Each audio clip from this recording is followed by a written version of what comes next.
Woo! Ladies and gentlemen, I have breaking news.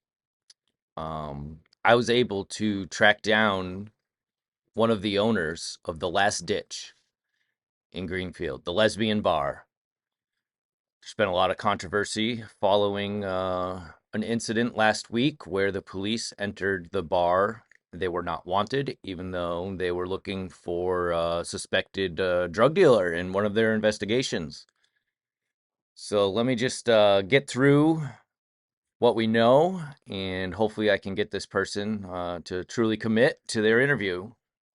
So in Greenfield, a new lesbian bar and arts venue called Last Ditch decided to channel its inner rebellious spirit by banning cops from entering after what they critically referred to as an unwelcome visit from law enforcement, which hilariously the police say never happened.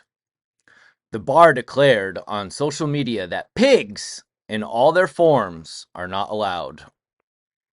Have you seen the people in this bar? That's hilarious.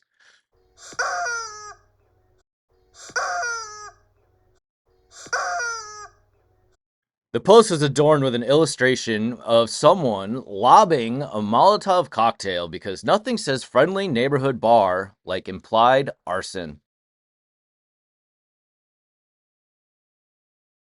While the police chief scratched his head over the mystery incident that apparently triggered this ban, checking logs showing 0 calls about Last Ditch, the bar stood firm. No cops allowed. And the next time they try, the door will be locked tighter than their secrets. Patrons obediently fled. The bartender tried de-escalating the imaginary chaos, and the bar refused to spill any details because, well, safety reasons. The police chief, mildly offended by the pigs label and the cocktail imagery, assured that the cops only want to help in emergencies and otherwise prefer not to visit if not wanted. So basically, it's a game of you don't want us here? Fine, we'll stay out unless the world is ending. Welcome to Last Ditch, where the only thing more outlawed than police is the truth behind this drama. But here are some key conflicting facts between the bar's post and the police statement. Police entry. The bar claims it will never welcome police or any law enforcement into the space and plans to lock their door to refuse entry. They suggest police did not lawfully enter and were kept out except perhaps forcibly. Meanwhile, police state that they did enter the bar premises with permission from the bartender and conducted a search inside, finding no suspects. The incident details. The bar's social media post references an unwelcome visit by law enforcement with no further details due to safety concerns. Drugs. The police provide a detailed account of a narcotics investigation involving officers following suspects who entered the bar, describing the interaction as respectful and the officers as polite. Now, the police presence. The bar implies an aggressive police presence that warranted community members stepping in for de-escalation. The police deny any aggression or conflict, emphasizing cordial interactions and no use of force or raised voices. Police logs and calls. The bar implies there was official police incident involving the business. Police checked logs and found no calls or reports involving the bar regarding that incident, suggesting no formal complaint or emergency tied directly to the bar itself. Now, characterization of police. The bar's post used derogatory language, pigs, for police officers. The police express offense at the term, insist they act professionally and respectfully, most of the time. Legal authority. The police cite that the city charter and state law requiring police to have access to the bar for inspections, emergencies, or enforcing liquor licenses, which contradicts the bar's claim of absolute refusal of police entry. These conflicting points highlight a classic he said, they said scenario with the bar portraying a hostile, exclusionary stance while police describe a routine, polite law enforcement visit with no incident. I mean, if you know this bar, they're famous for dealing drugs out of it. It's the only way this bar can survive.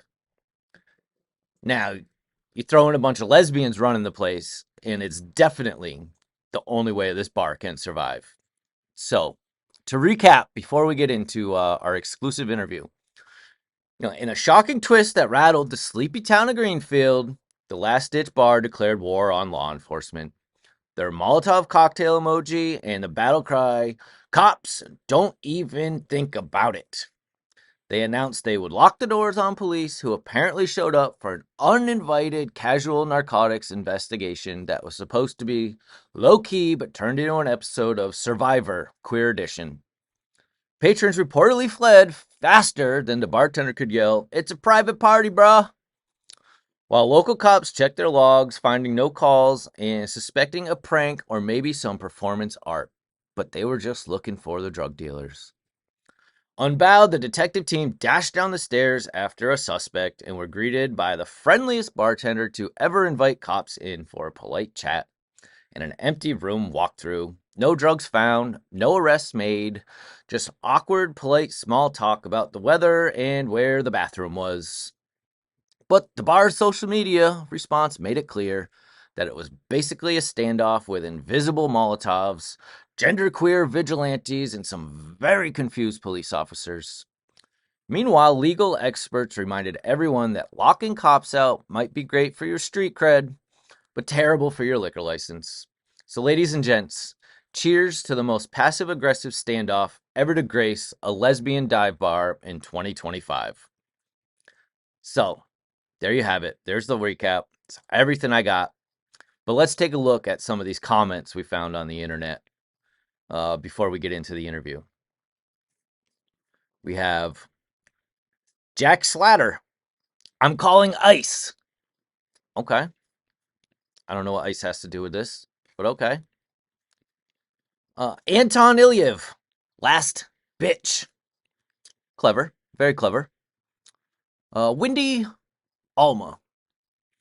"I know you're deleting all the comments that don't suck your dick, but it's the chief of police says you guys didn't have any incident, and you're literally just making it up for attention." Very female. Well done. Matthew Powderly. AI summary of the comments. "Taylor's Tavern moved and rebranded as a lesbian bar. Bathroom crack continues." Okay. Let's see.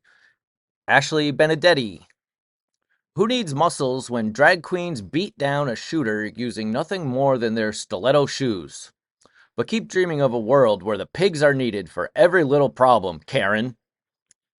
Wow. Okay. And, the best comment we've seen in their post, in the comments here, Kathy Gouch, or Kathy Grouch, or Kathy Genius. Comment states, "Not smart." Bravo, Kathy.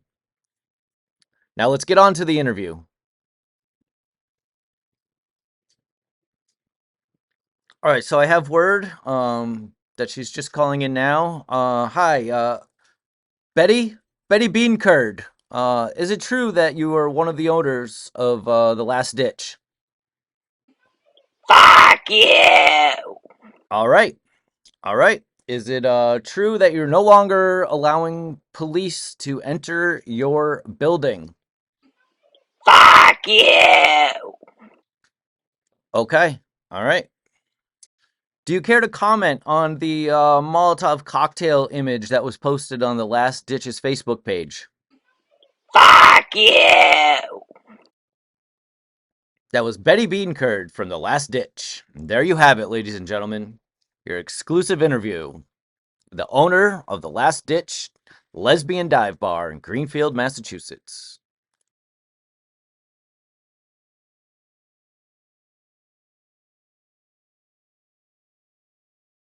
Join me at stake.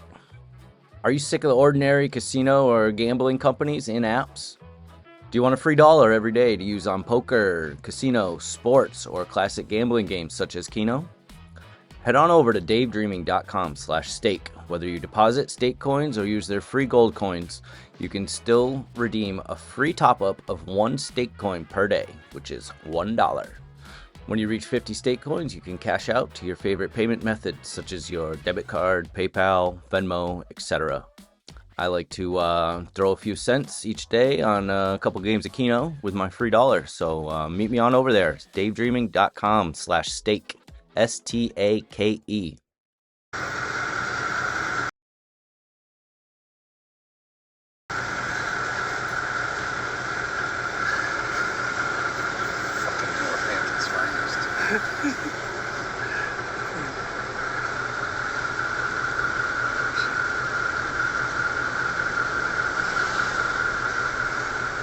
What is she doing?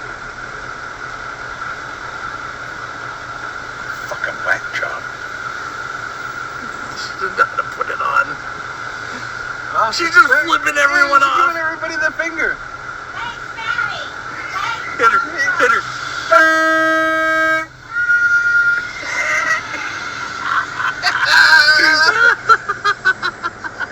Did you hear her yelling at that dude in the car? Hey, fatty! Your viewpoint. It's influential. Use it to make an impact. Distinct. We want you to express it. Invaluable. Get paid to share it. PaidViewpoint.com is not just another one of those survey sites. Complete your profile and get user-specific surveys that pay upwards of $10 per survey. I'll be real. I had to do a lot of the 10-cent to $1 surveys before I started getting higher paying ones, but I made the threshold of $15 and then you get paid out through PayPal. It literally only took me about 2 hours of my time over a few days. Now that I've hit that threshold, I'm seeing video response surveys, photo surveys, and much higher paying ones. So use the link davedreaming.com/PVP or use my code DaveDreaming when signing up. Again, that's paidviewpoint.com. Use my code DaveDreaming. Let us know when you sign up, and when you cash out, we'll send you a special gift.